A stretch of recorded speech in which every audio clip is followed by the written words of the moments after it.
Today we will be learning about the midsegment of a triangle. A midsegment of a triangle is a line constructed by connecting the midpoints of any two sides of a triangle. Each side of a triangle can be cut in two, with the point equidistant from either vertex being the midpoint of that side.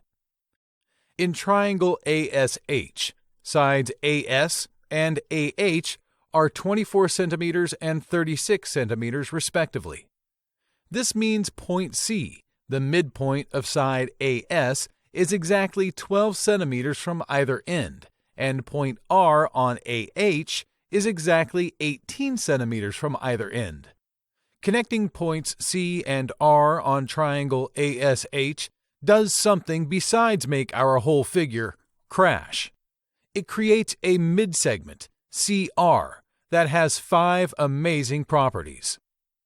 Let's talk about the 5 properties of the midsegment. Since triangles have 3 sides, they can have 3 midsegments. You can join any two sides at their midpoints. One midsegment is 1/2 the length of the base, where the base is the side not involved in the creation of the midsegment. Always parallel to the base. Forms a smaller triangle that is similar to the original triangle. The smaller similar triangle is 1/4 the area of the original triangle. The smaller similar triangle has 1/2 the perimeter of the original triangle. Of the 5 attributes of a midsegment, the 2 most important are wrapped up in the midsegment theorem, a statement that has been mathematically proven so you do not have to prove it again. You can simply benefit from it to save yourself time and work. The triangle midsegment theorem tells us that a midsegment is parallel to the triangle's base and 1/2 its length. The midsegment formula is midsegment equals 1/2 times triangle's base. This is powerful stuff.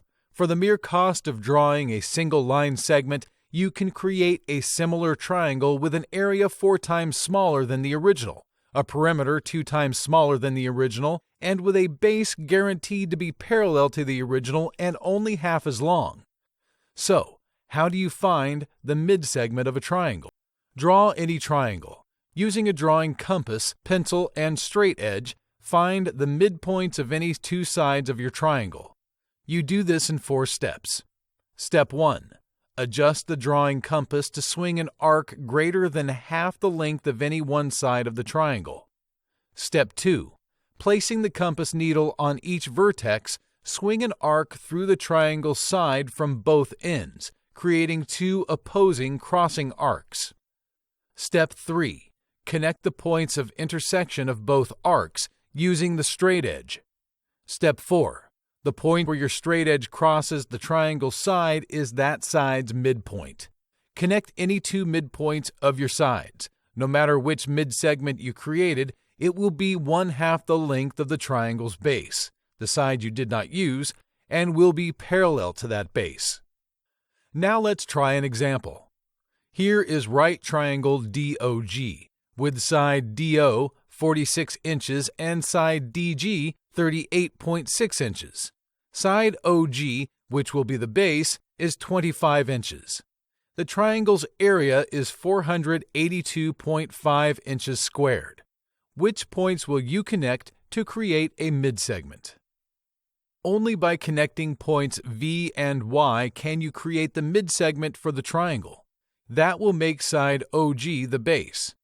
Now you should be able to answer all these questions. Feel free to pause the video and try to answer each question. Here's our answers to the questions.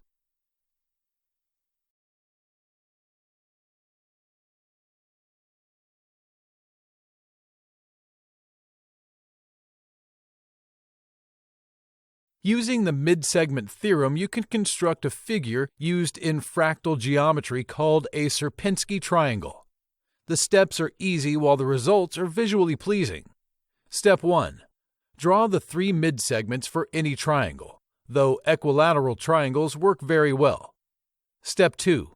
Either ignore or color in the large central triangle and focus on the 3 identically sized triangles remaining. Step 3. For each corner triangle, Connect the 3 new midsegments. Step 4. Again, ignore or color in each of their central triangles and focus on the corner triangles. Step 5. For each of those corner triangles, connect the 3 new midsegments. This continuous regression will produce a visually powerful fractal figure.